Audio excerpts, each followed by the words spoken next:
We have the man of the hour, Mr. Verl Workman, that's here to coach us on production, and I'll let you kind of take over the call, Verl. Thanks for always being here for us. Hey, glad to be here. Glad to be in a place where I'm actually working today. And Clark, nice to see you. And I love your story and your background and the leadership that you provide. I think it's inspiring to know that so few can accomplish so much when they're focused on the right things. That's right. I did a couple of webinars today. It was kind of interesting about accountability, and the whole focus is accountability is not something that someone does to you. It's a choice that you make to hold yourself accountable. Accountability is kind of a myth that somebody else can make you do what you don't want to do. None of us are going to do it if we don't want to do it. And so accountability is probably the most important choice you'll ever make. So just to put a bow on that and say I 100% believe in the concept of accountability. The other thing I'll tell you about accountability is I believe that accountability is love. And that when we don't create a culture of accountability, it's because we don't deeply care about the people that we lead enough. And if you think about that as parents, my youngest just graduated from high school and she still has a curfew because she lives at home and it's midnight. And when she doesn't come home at midnight, it's a really simple thing for me. I just hold out my hand. And then she starts arms flailing and screaming that I'm going to rip her arms out of her sockets by taking her cell phone. But I'm like, that's the deal. And when you don't come home at midnight, it's not because I don't love her. It's because I love her so much that I don't want to ever have her be in a situation where she has to make hard choices. Accountability is love.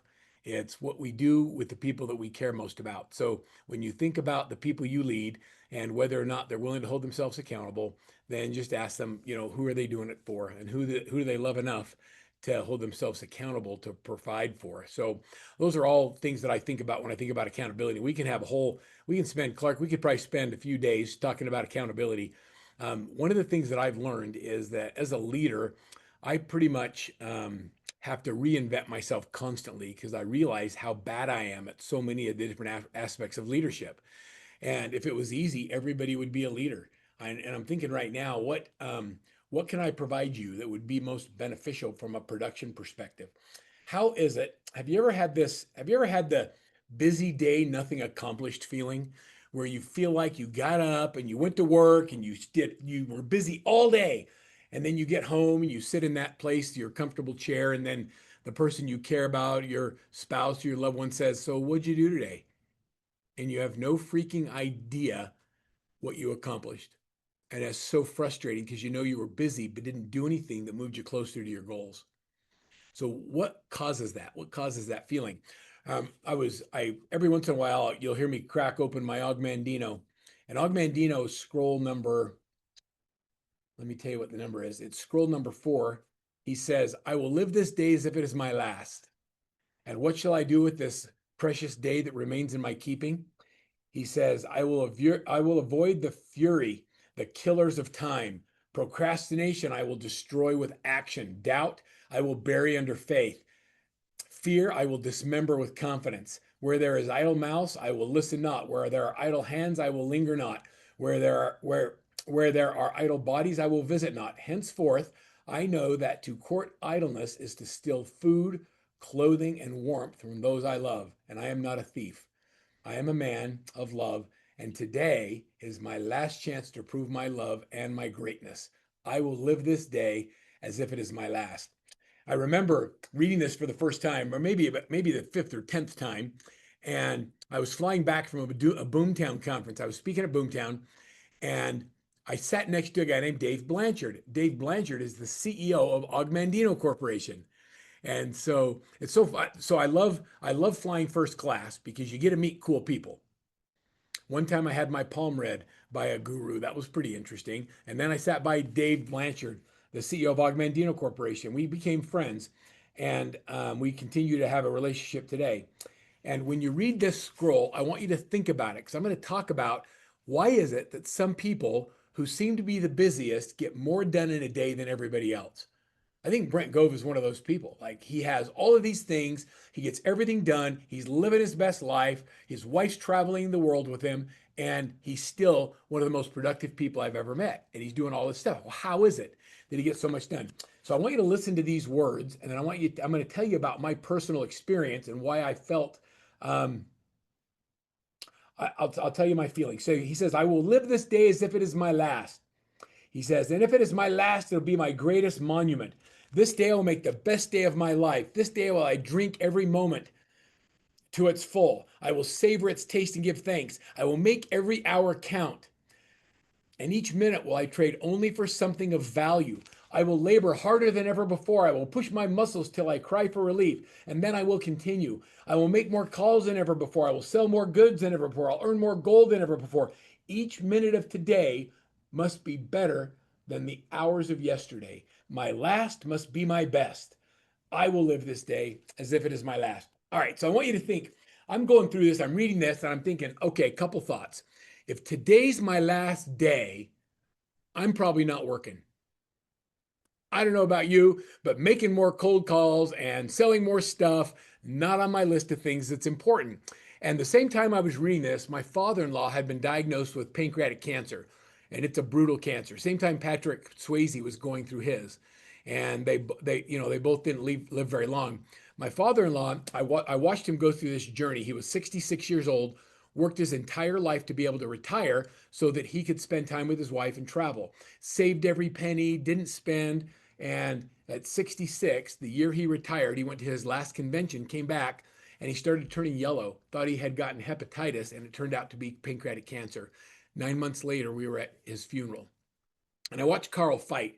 I mean, he did clinical trials. He did all the things he could do to fight through this. And I watched kind of as his final days were approaching, the things that he cared about and the things that he focused on, and none of them were earning more gold or selling more goods. And I was really struggling with this concept from Og Mandino that if these are my last days, that's not what I'm going to focus on. You know what, Carl, my father, he was more like a dad to me. He said to me, you know, Verl, he said, he brought me close to his bed and he says, Verl, I need to tell you something. And I leaned in really close to listen. He says, don't let Pat spend all the money and don't let her sell my tools. And I said, okay, I won't. And then every time my kids would come into the room, it's funny because in the beginning, all the neighbors wanted to see Carl and come visit him. And as he got closer and closer to knowing he wasn't going to beat this, he didn't want to see the neighbors. He didn't want to see people from the church. He wanted to see his kids and his grandkids. And we never left his side without him saying, I love you. That was it. He just wanted his kids and grandkids to know how much he loved us. So I called Dave Blanchard. I said, Dave, I'm really struggling with this scroll. I'm like, what's the deal? I'm not gonna work harder so I can earn more gold if it's my final day. He goes, you don't get it. I know. I said, that's why I'm calling you. He said, it's not that today's your last day. It's that when the minutes of today are gone, you can't get them back. And so make sure you don't waste any moments of today. One of my coaches, we were at coach training just a few months ago, and I asked her what time she gets up. She says, I get up at 5 o'clock. And I say, why? She says, I don't want to waste any of the day. My days are all amazing. And if I don't get up early, I'm going to end up sleeping away half the day. I want to get up and enjoy every moment. So thinking about that, how do I put a system in place to make sure that every day is a profitable day and a fruitful day, that we only trade our time for something of value? I'm going to say that if you're going to spend time away from the people that you love, how about we make a decision today to make it worth it? And that we focus on activities that give us the highest return on time. Everybody talks about ROI. I want to talk about ROT, return on time. Every business, every life, every team has a culture. And that culture is either intentionally created or it's accidentally created by the environment that you're in. As leaders, we get to choose to have a culture of productivity. In our last call, you remember this, I shared with you the daily success habits tracker. How many of you remember that? How many of you downloaded it? How many of you filled it out at least once?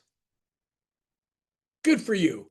And so tell me what you discovered, David, as you were filling out your daily success habits, or both two Davids, either one of you, Hilton Head or Park City. What did you discover as you were filling out the daily success habits? What did you learn? Good to see you, David. Yeah, good seeing you. Thanks for coming to the event in Park City we did with Brent Gove, man. It was amazing. But the thing is it just really truly shows you the amount of time that you're doing. I tell people all the time, if you're in real estate, you got to have a plan, right? Prospect, lead follow-up, appointments, and with buyers and sellers negotiating, right? And so I teach my team, you need to be in the business working. And when I did it, Look at that. here's these because I have every single day. I don't know if you can see them with my background, but I just realized that I'm teaching something and I'm not really doing it all the time. And the other thing is, I took what you did. I used to do an hour, and so I'd work 55 minutes and off one. And you said 45 minutes. And guess what I learned, Verl? I get more done in 45 minutes than I do in 55, and 5 minute break in between isn't enough. So I'm Yeah. learning these little things and just it's all about being productive, but doing the right activities. I mean, you can be busy all day long and do zero. So true. Okay, so a couple things. Number one, that demonstrates why you're such an effective leader is because you actually take action. There's lots of people on the call, and everybody had the same access to resources, but only a couple of you raised your hand and said, I'm actually going to do it. That's accountability. That's when you choose to do something. The second thing is, let me show you something. I didn't share this with you last time. I'm going to give you some. I'm going to give you some data behind this. So let's see how this works. And so I gave you the daily success habits tracker. Do y'all see that on your screen? Yes. Okay. And so what we do is we track all the call conversations we have on the top. The goal is to get 61 points a day doing dollar productive activities. The second activity I asked you to do is to fill out on the activity tracker in 30-minute increments what you focus on every day. What most people do is they learn they don't want to fill that out because it makes them aware of how little time they spend doing things that actually matter. But I've learned that when you fill it out, you become aware that your actions aren't consistent with your goals, and that's where you make course corrections. When you measure it, it gets done. If you don't measure it, you don't know. The new tool I'm going to share with you today is called My Perfect Week. And this is where on Sunday night or on Monday morning, whatever your biological prime time is, I want you to open up this Google Drive and I want you to open up your perfect week and I want you to plan in advance the activities you're going to focus on this week. And if you did them all, it would be a perfect week. When's your quiet hour? When you do your spirituality, when you focus on self development or self help, your office work, your ABC lead follow up program, whether or not you're going to do role plays with your team, your huddles. You'll notice this is one for a buyer's agent. And so if you were a buyer's agent using this one, you use drop down menus to fill out every 30 minutes what you're going to do. When a buyer calls and says, I want to look at a property, instead of being a Pop Tart agent, you look at your perfect week and say, do you want to do it in the morning or afternoon? And I give them those two options. They say afternoon. I say, great, I have Tuesday and Thursday. They say Thursday. You put them in the calendar that you intentionally created to show property. You don't just pop out of your chair like you don't have any clients and run out the door. No more being a Pop Tart. Same thing. The reason we don't have time to prospect is because we don't block time to prospect and we look for any excuse or any reason to not do the activity that we know is going to be hard, where we're going to reach some rejection. So we first fill out the My Perfect Week. Then we track what we actually do against our daily success habits tracker. Now, David, this gets really cool when you start looking at here's what my intention was, here's what I actually did, and then week over week, you just get better. You find time to actually prospect. You find time to do lead follow up, and there are different categories. You find time to do your top 50. We'll talk about that on another call. All of the activities will get done. The way that I teach people to use the My Perfect Week is I'm going to take a drink. I get so excited as I say, you first get your perfect week out and you block out the non-negotiable activities first. What are the things to you that are non-negotiable? For me, date night is one of them. My wife and I go on a date. We're going to be married 39 years, August 7th. So 39 years I've been going on a date with my wife every week, and we still like each other. That's a big deal. Other things, if I have important things with my kids or my grandkids, I put them in the book. Sorry, I got a frog in my throat. And then I schedule my money making activities. MMAs are non negotiable. Money making activities are prospecting, attraction activities, activities focused on getting listings or buyers, training and development of my team, my daily huddles. Those are things that are non negotiable. I put those in first, and then I put my client time in. and then I leave time for additional things. Now, when you put your perfect week together and you be intentional about how you're going to block it, put your non-negotiables in first and then money-making activities, then compare what you do versus what you said you were going to do, and every week just try and get a little bit better. What do you think the result will be?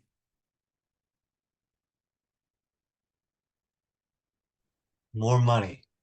Oh, Well, no, not even, yes, better. more money, but more important, Mark, more balance.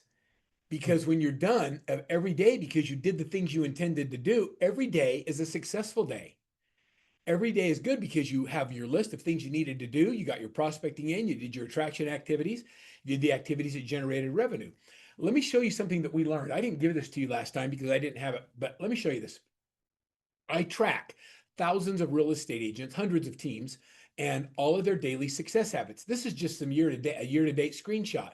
I know if you make 317,000 calls, you can set 6,000 buyer appointments, 2,500 listing appointments, you'll have 1,278 closings.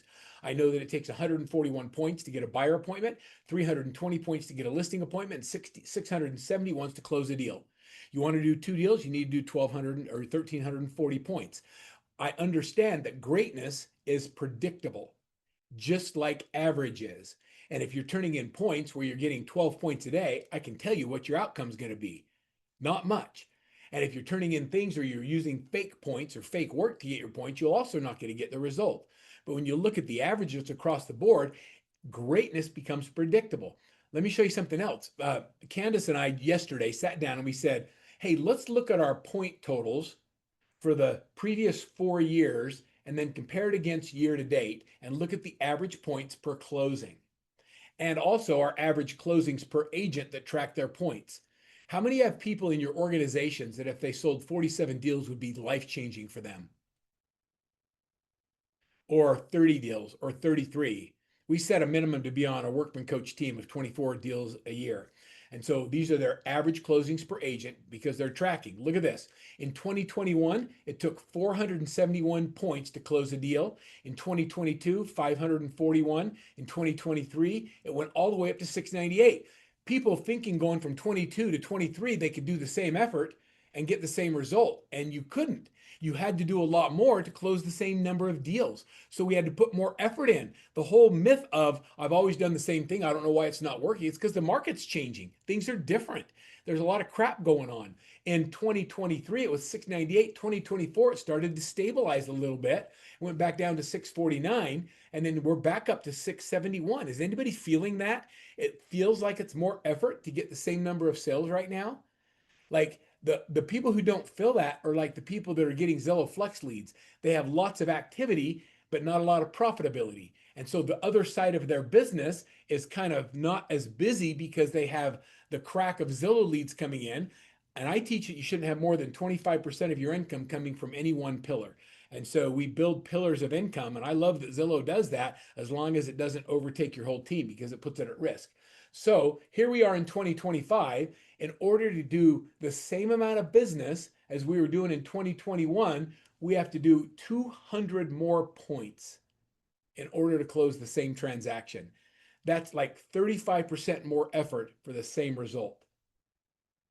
So you can't do it the same way. Like what got you to where you were in 2021 is you're not going to stay there in 2025. We have to be willing to do things different. So for me, all that comes down to is intention. And if you just change what you focus on, and we go back to your perfect week, we decide what's important to us, we focus on money-making activities, and then we track it with the daily success habits tracker, greatness will become predictable. And I actually have a daily success habits tracker for recruiting and attraction, and you should totally be using that on your attraction side too. Okay, so that's what we track. Now, to get things like the daily success habits tracker or the Workman or the My Perfect Week, you just opt into this. You don't have to opt in every time I do it. Once you've opted in, those tools and resources will be there. And then from time to time, I'm going to give you some behind the scenes of me teaching these concepts in greater detail. Once you become an insider, it's free access. You get reports, insider tips, behind the scenes video content, and a lot more. Just opt in and I'll give that to you. I'm going to stop my share. And I hope that you realize that I'm building foundational tools for a business that will explode. And we're going to start by where do you want to go? We're going to set stupid goals. The second thing we're going to do is we're going to start changing our habits. The third thing we're going to do is we're going to plan in advance what we want to do, and we're going to track the things that matter. I'm going to continue to build and build upon principles as we do these sales mastery calls each week, and I hope that they're valuable to you. How many of you got something you can take away from today's call? You're actually going to do something with it. Carolyn's in, David's in. All right, Tom, I'm staying. If you guys are in, now remember last week, Brent asked y'all to bring somebody. Looks like we have the same group here. I'm looking for some new, fresh faces. Mark, do you have a question for me or just giving you a high five? I want to say I have a girl begging to come, and she didn't get her Zoom. I said, "Come next week. It's Come gonna be good." on. So yeah, Brianna, she's coming to EXP. She's not even here yet. I love So, that. This is Yeah, a I'm great excited. place. I'm gonna have somebody else too. I hope too. Dos. Well, bring them in. I love your energy on that.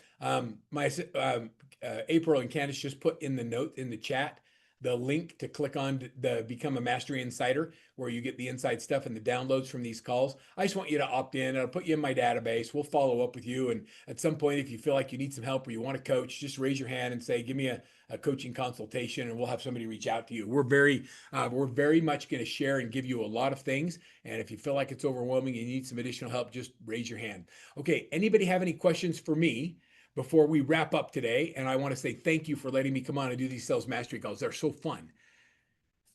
I'm looking through the list. You can raise your hand with a question or say, Verl, give me something. Anybody have an urgent business problem they want to solve? Tom. Verl, I love what you do, and I appreciate you being on here so much. You're just full of gold. What you just talked about, the resources for both the daily tracker for both production and for agent attraction, are those on the QR code that we just scanned? No, okay. No, because Brent, I'm focusing on production on these calls, and so I'm not focusing on attraction. I'm just saying I have one. Those of you that are in coaching with us, your coach will give you that stuff. We also have a program called Jolt, which is high voltage attraction, and it's literally an online program that is unbelievable just for the purpose of attract. There's so many tools and resources in it. I'm sure Brent will invite me out to do something. We'll do something just on attraction, and I'll share that with you, and I'll give you a bunch of stuff for that. But it's something you can subscribe to or get access to all the attraction stuff. There's so much there. It's a master's course on attraction. Perfect. Great. Thank you. And I love your questions and energy around it. Thank you. And thanks, Tara. I am feeling amazing.